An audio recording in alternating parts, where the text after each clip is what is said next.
Welcome back to Picture Love Friends. I have to just say how grateful I am to the handful of friends who immediately clicked to watch my YouTube debut, so to speak, as a podcast host. It was so heartfelt and so wonderful to get the support and the feedback. Thank you so much. And if this is the first time you're finding me on YouTube, thank you. If this is the first time you're listening on audio of my podcast, Picture Love, thank you. You are all welcome in all walks of life. And I would like to give you a quick disclaimer. For those who found the links for this on social media, thank you for clicking the links or trying to. Apparently, me being so green on YouTube, the links won't go live. That's considered an enhanced or an advanced feature to actually have hyperlinks that link in the show notes on YouTube. I don't know. Anyway, I'm going to keep going and I'm going to trust that it'll all work itself out. But if you ever discover that you're trying to get a link and it's not working, feel free to leave me a gentle comment and say, link here, please. And I will be so happy to paste it in the comments. But it will all work out. And thank you for the grace that some of you are trying to help me show up better. And those of you who are being patient while I am doing this messy. My name is Kris. If you don't know me, I am an encourager. I love to look at people and listen to them, hear their stories, see their lives, and I love to mirror back to them the beauty and the love that I see in them, even when they can't see it themselves. And one of the little drawbacks to loving people and wanting to observe people is I can find some, I won't say addictive, but I'll say habits that I've developed lately because I'm sure if you are living in this earth experience with me right now, it is actually April 2025, and there is just a lot of headlines. As soon as you read one headline, there's another. And I believe that it's going to probably get a little crazier before anything ever calms down again. And I've discovered that I'll go onto social media to try to find something in particular, and I go down a rabbit hole. A digital rabbit hole where I'm finding a whole lot of ads I didn't want and I'm scrolling and they get me distracted. And I am neurodivergent. I am a creative, you know. I have many, many tangents on every little thought. And if you've been on my audience any period of time, you've probably noticed some of that. There's a lot of detail in a story because I feel like there's so many things that I care about. My point is that the scrolling can become a habit that becomes a time suck or an energy suck. And I'm trying to be more mindful about where I put my energies so that I'm not drained after trying to find one creator and their content that I want to hear and losing an hour. It's kind of frustrating when you realize that you lost something you didn't even intentionally mean to spend. I'm talking about energy, not just time. So, in an effort to spend my energy more mindfully, I am going to be taking a 7-day social media detox. Now, you're probably thinking it sounds like a diet or something like that, or it sounds like I'm going to be a nomad. Well, whatever you want to interpret, that's fine. But I believe that everybody can use a break, a timeout. And I actually created a tool for myself that I will be using. And if any of this resonates, I am going to put a Google Drive link where you can download a copy of it, where it gives you just little nuggets that you can do one a day over the course of 7 days. And if 5 minutes is all you can spare, fine. If 30 minutes a day is what you can spare, great. If you want to fully remove yourself from social media all day for 7 days, that is entirely up to you. But I may go a little bit quiet for the time being because I'm literally practicing what I preach. I've got a lot of wonderful events going on in my family, and I want to be fully present with them. And I don't want to lose track of details. And I want to show up prepared. And I want to show up rested. And I want to show up knowing where my energy is being spent, and where I can call it back. Does that resonate with anybody right now? So, when you have a break to your routine, like travel, and you're sitting at the airport waiting or on the highway for an extra number of hours, sometimes it's nice to have something to listen to. Sometimes it's nice to have something to watch.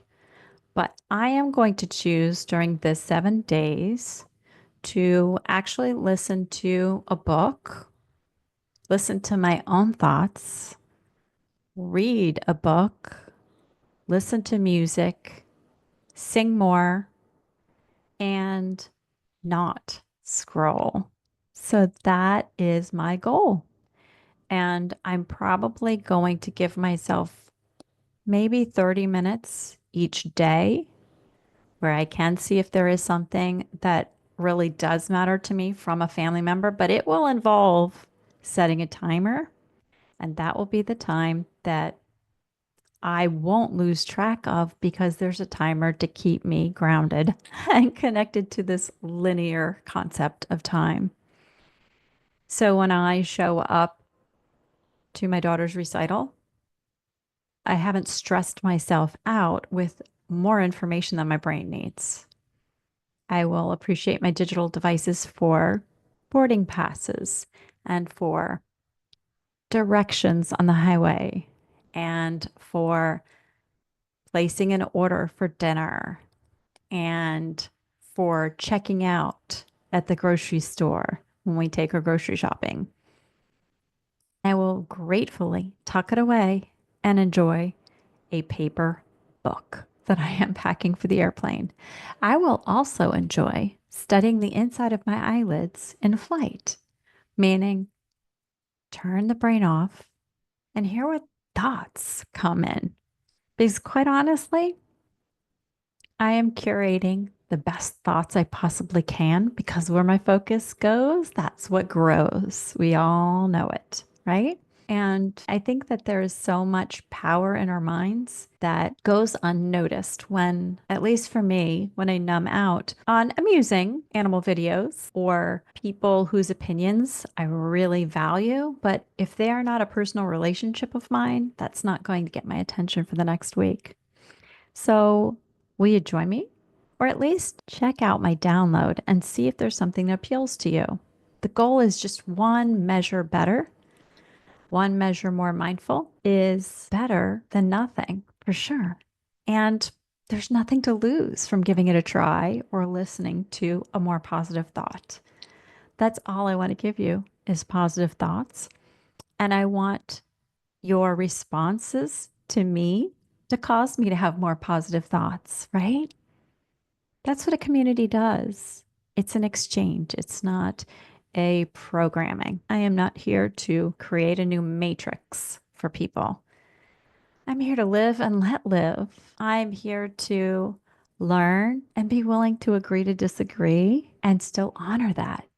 I'm here to experience life with you, alongside of you, and know that your experience is not always going to be the same as mine, and that's okay. So, what good could come out of this kind of digital ease, this holding space for one's self?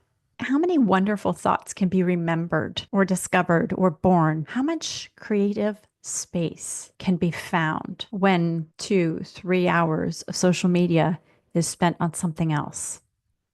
I'm sure most people don't even know how much time they spend on social media for those of us who use it because it's something that's so convenient. It's always in your pocket or on your desk or in your Bluetooth, right?